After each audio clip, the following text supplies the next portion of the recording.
responsável pelas operações de acumulação do Grupo Sul América. O Grupo Sul América tem a Sul América Investimentos, com um volume administrado em fundos de investimentos por ordem de 60 bilhões de reais, distribuídos pelo Brasil inteiro, são 360 mil investidores pelo Brasil, 3 milhões de clientes dos produtos de proteção patrimonial, os produtos de vida, e 300 mil clientes de previdência, que são os produtos, os PGBLs e VGBLs. Então, eu vou tentar trazer um pouco de complemento para a discussão, colocando alguns desafios do ponto de vista macroeconômico, que é o tema aqui do nosso bate-papo. E para falar desses desafios, a gente não tem como não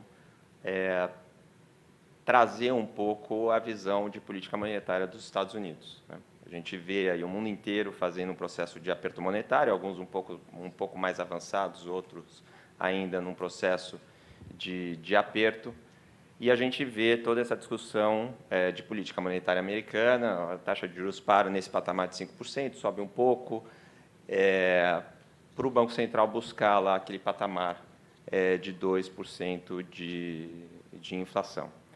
E aqui é o primeiro desafio, né? Primeiro que a política monetária está fazendo efeito, como todo mundo vê. A gente vê energia, a gente vê alimentos, a gente vê tradables, a gente vê isso reagindo positivamente. Mas a grande questão que a gente coloca, e talvez a gente seja até um pouco fora de consenso de mercado, é que tem uma situação que o mercado está errando demais, né? Quando a gente olha o setor de serviços, ele está muito resistente. Ele continua num patamar muito elevado, o nível de desemprego, ele não muda de patamar, ele continua extremamente baixo. E a gente tem uma situação que o mercado estava prevendo recessão, e a recessão vai ficando para frente o tempo inteiro, porque o mercado está errando muito. E porque, na nossa opinião, e aqui é uma tese, não é uma discussão fundamentada 100%, é uma tese, porque a gente está errando, os economistas estão errando, e talvez seja em função do mercado de trabalho. Talvez seja em função dessa dinâmica que a gente vê, principalmente pós-Covid, das pessoas não quererem trabalhar mais às 8 horas diárias ou 6 horas diárias, querem trabalhar 4 horas diárias, e aí você tem novos entrantes porque até então estavam fora do mercado, porque não se interessavam, como as mulheres, que tinham que cuidar da casa também, mas por 4 horas de jornada de trabalho podem se dividir. E aí você tem uma dinâmica diferente, que modelo nenhum pega, e talvez isso esteja acontecendo. E se isso estiver acontecendo, essa expectativa que o mercado tem de que a inflação converge para 2% no tempo, não vai acontecer. Então, não é 2, é 3. Pode parecer uma diferença muito pequena, mas isso tem um impacto. O impacto disso é uma taxa de juros americana elevada por muito tempo.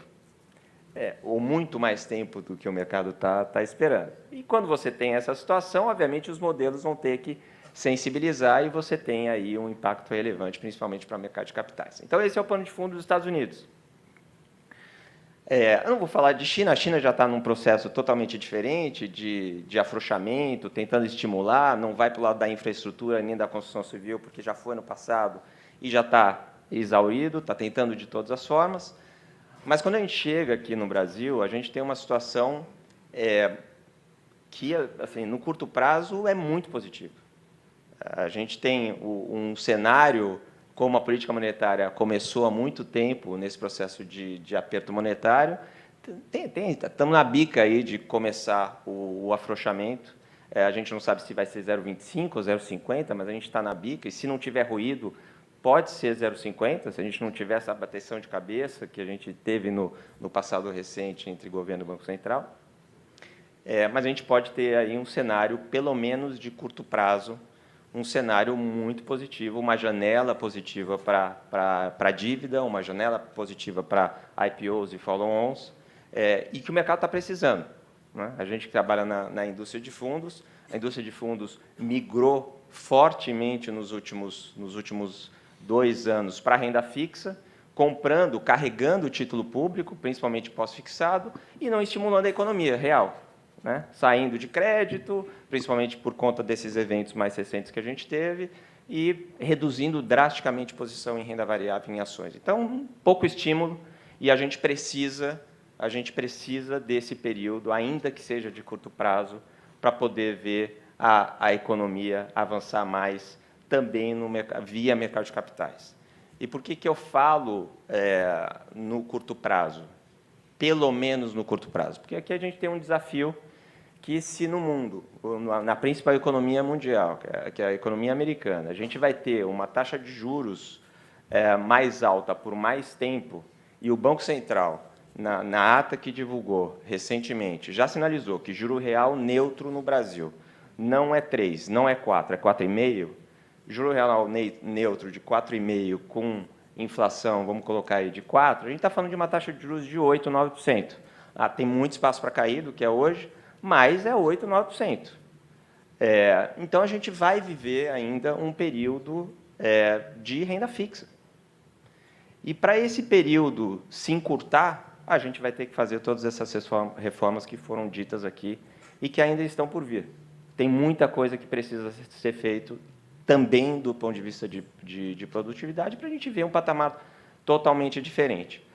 O que dá para dizer é que, no curto prazo, não tem como ter uma visão pessimista. Não tem como ter uma visão pessimista. No médio e longo prazo, tem bastante coisa para ser feito. A gente vê, por exemplo, a gente fala do mercado de acumulação. O mercado de acumulação no Brasil, seguro de vida, que é uma coisa básica, é barato e é uma proteção essencial para as famílias, representa 0,5% do PIB e não sai do lugar. E não sai do lugar porque a renda real cresce muito pouco. O mercado de previdência aberta, que são os PGBLs, VGBLs, isso representa 13% da população brasileira. É muito pouco. É muito pouca proteção.